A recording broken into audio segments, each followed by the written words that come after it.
Okay. చెప్పండి. Okay Vishnu గారు sir. మొత్తానికైతే వర్షిణిని మీరు మీ చెంతకి చేరదీసే ప్రయత్నంలో సక్సెస్ అయ్యారు.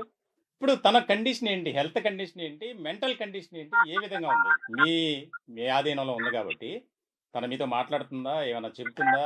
ఈ 15 రోజులు ఎక్కడికి వెళ్ళాం? ఏమన్నా మాట్లాడిందా ఓపెన్‌గా? లేదు సార్. మేము ఇంతవరకు ఏం పలకరించాలని కూడా మేము చూడలేదు. హ్మ్. తననేంటంటే ఫస్ట్ సైకియాట్రిస్ట్ దగ్గరికి తీసుకెళ్ళాలి ఫస్ట్. ఓకే. తను కొద్దిగా ఇబ్బందుల్లోనే ఉందని నా డౌట్ సార్. ఓకే. అయితే తను ఇంతవరకు ఫుడ్ కూడా ఏం తీసుకోలేదు. హ్మ్. తెల్లవారుజామున 5కి వచ్చింది కదా! హ్మ్. 5:30కి అక్కడి నుంచి బయలుదేరాం సార్. 5:40కి ట్రైన్. మమ్మల్ని 3:50కి 4 గంటల సమయంలో మమ్మల్ని పోలీసు వాళ్ళే హ్మ్. టికెట్ కూడా మాకు అక్కడ గుజరాత్ పోలీసు వాళ్ళే ఖర్చు పెట్టి ఇప్పించారు సార్ మాకు వద్దంటే. Very good. మీరు వెళ్తా అంటే డైరెక్ట్ మీ విజయవాడకి మీకు కావాలంటే బండి అరేంజ్ చేస్తాను. డబ్బులు అక్కర్లేదు వెళ్ళండి అంటే, లేదు సార్ మేము అలాగే వాళ్ళ చేత ఖర్చు పెట్టించుకోవడం ఇష్టం లేక మేము వెళ్తామని చెప్పి అంతేలెండి. మాకు ఇప్పుడు ట్రైన్ ఎవరైనా టికెట్స్. పోలీసులైనా, మానవులైనా హ్యుమానిటీ అనేది ఉంటది. ప్లస్ అందులోనూ అవును ఒక సార్. ఆడపిల్ల జీవితానికి సంబంధించినటువంటి అంశం కాబట్టి చాలా వారిని అభినందించాలి మనం. ఇప్పుడు మంగళగిరి పోలీసులైనా సరే, గుజరాత్ పోలీసులైనా మీకు మంచి చేశారు. వారి సపోర్ట్ లేకపోతే అక్కడ పరిస్థితులు చాలా డిఫరెంట్‌గా మారాయి గదా! మీరే చెప్తున్నారు. రాడ్ అనుకోనించాం తీసుకొని సార్. అటాక్ చేసే అనుకోనించాం సార్. అవకాశాలు మేము భయపడ్డామని. అయినా సరే పోలీసులు అవును సార్. మిమ్మల్ని సంరక్షించారు, మిమ్మల్ని కాపాడారంటే నిజంగా వారికి కూడా మా ఛానల్ తరపున సామాన్యుడి చేతిలో సామాజిక అస్త్రం నంబర్ 1 న్యూస్ తరపున ప్రత్యేకమైనటువంటి ధన్యవాదాలు తెలుపుతున్నాం. ముఖ్యంగా మంగళగిరి పోలీసులకు, అలాగే గుజరాత్ పోలీసులకు. అంతకంటే ముఖ్యంగా మీకు విష్ణు గారు నిజంగా అభినందనీయం. ఎందుకనంటే ఒక ఆడపిల్ల జీవితాన్ని మీరు కాపాడినటువంటి పరిస్థితి. ఎందుకనంటే ఇంకా డేస్ గడిచే కొద్దీ తన బిహేవియర్ గాని, తన యాటిట్యూడ్ గాని ఏ విధంగా మారేది అనేది ఇక్కడ ప్రమాదకరంగా మారేటువంటి అవకాశాలు ఎక్కువగా ఉన్నాయి. నిజంగా అవునండి. మీరు ఉదయం తెల్లవారుజామున వెళ్ళినటువంటి పరిస్థితి. అక్కడ ఏ కండిషన్‌లో ఉన్నారు? వీళ్ళు పెట్రోల్ బంక్ దగ్గరలో సమీపంలోనే నిద్రిస్తున్న సమయంలో మీరు వెళ్లారు పోలీసుల సహకారంతో. అవును సార్. అంతే గదండీ! పెట్రోల్ బంక్ దగ్గరే గదా వారున్నది? చెప్పండి చెప్పండి. అవును సార్. పెట్రోల్ బంక్‌లో నిద్రపోతున్నారు సార్. యాక్చువల్‌గా లొకేషన్ వచ్చేటప్పటికి హ్మ్. ఒక 1 కిలోమీటర్ డిస్టెన్స్‌లో మాకొచ్చిందది. ఓకే. అక్కడ మాకు ఆ హోటల్ వ్యక్తి అడగటం, రాజేష్ చౌహాన్ గారని చెప్పి ఆయన అడగటం. హ్మ్. ఆయన అడగడం వెంటనే విషయం చెప్పడం. ఆయన వెంటనే పోలీసుల్ని పిలిపించడం. హ్మ్. వెంటనే ఆ పోలీసు వాళ్ళు కూడా రెస్పాండ్ వితిన్ సెకండ్స్‌లో సార్. ఓకే. ఆ రాడ్లు తీసుకున్నారు సార్ వెంటనే. అప్పటిదాకా వాళ్ళ దగ్గర ఏ వెపన్స్ లేవు. హ్మ్. వాళ్ళు నార్మల్‌గా పెట్రోలింగ్ చేస్తున్నారు. ఓకే. సీఏ గారే డైరెక్ట్ పెట్రోలింగ్ చేస్తున్నారు. హ్మ్.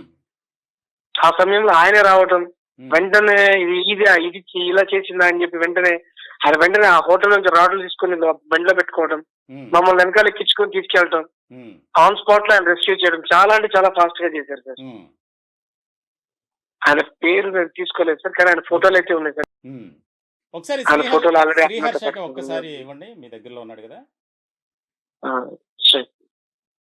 సార్ రవీంద్ర గారు చెప్పండి సార్. శ్రీహర్ష మొత్తానికైతే చాలా మాకు కూడా హ్యాపీగుంది. ఎందుకనంటే, ఆ అమ్మాయి ఎళ్ళిపోయినప్పటి నుంచి మేము కూడా మా ఛానల్ తరపున ప్రతి క్షణం ఆహ్, ఏం జరుగుతుంది? ఎక్కడున్నారు? ఏంటనేది కనుక్కునే ప్రయత్నం చేసాం. మీరు కూడా ఫీడ్‌బ్యాక్ ఇచ్చినటువంటి పరిస్థితి. నిజంగా ఈ రోజున సమిష్టి కృషిగా ఒక రకంగా చెప్పాలంటే విష్ణు గారు ఆ రకమైనటువంటి ప్రయత్నం చేయకపోతే, ఈ రోజున మీ చెల్లాయి మీకు దొరికేది కాదు.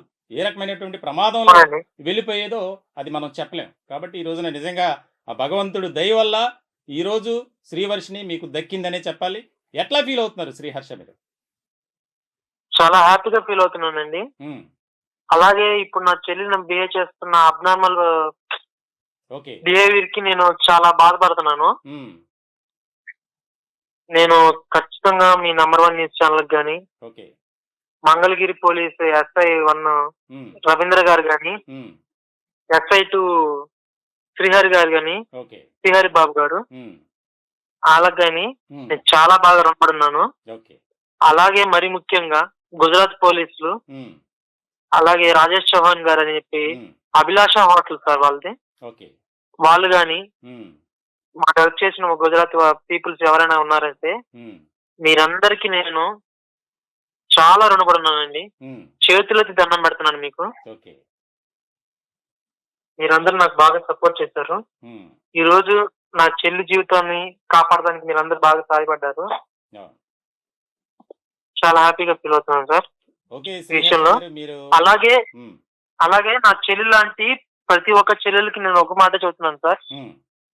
ఇలాంటి మూఢనమ్మకాలకి మాలాగా గురైపోయి ఇలా భక్తి మార్గంలో ఇలా ఎళ్ళాలని తలుచుకున్న వాళ్ళెవరు హ్మ్. ఇలాంటి వాళ్ళ మాయలో పడకూడదని చెప్పి నేను నా చెల్లి లాంటి ప్రతి ఒక్క చెల్లిని కోరుకుంటున్నాను సార్. ఓకే. చాలా మంచి మెసేజ్ ఇది ఓకే సార్. శ్రీహర్ష. నిజంగా మీరు మీకు సంతోషం ఉంది, బాధ కూడా ఉందన్నారు. ఆ బాధని పక్కన పెట్టేయండి. ఎందుకనంటే ఎవరైనా సరే ఆ ట్రాన్స్‌లోంచి బయటపడడానికి చాలా టైం పడుతుంది. కాబట్టి మీ చెల్లి మీతో పాటు చిన్నప్పటి నుంచి పెరిగి మీరెంతో అల్లారుముద్దుగా చూసుకున్నటువంటి శ్రీవర్షిని మీ చెంతకు చేరింది. ఇంక మీరు దిగులు పడాల్సిన అవసరం లేదు. భగవంతుడు అన్ని విధాలా మీకు సహకరిస్తారు. తప్పకుండా మీకు న్యాయం జరిగిందని మేము కూడా భావిస్తున్నాం. భవిష్యత్ కాలంలో ఏ రకమైనటువంటి ఇబ్బందులొచ్చినా నంబర్ 1 న్యూస్‌ని మీరు ఎప్పటికప్పుడు సంప్రదించవచ్చు. మేము ఎప్పుడు కూడా మీకు సహాయం చేయటానికి మేము ముందుగానే మీకు రెడీగా ఉంటామని తెలియజేస్తున్నాం ఈ సందర్భంగా.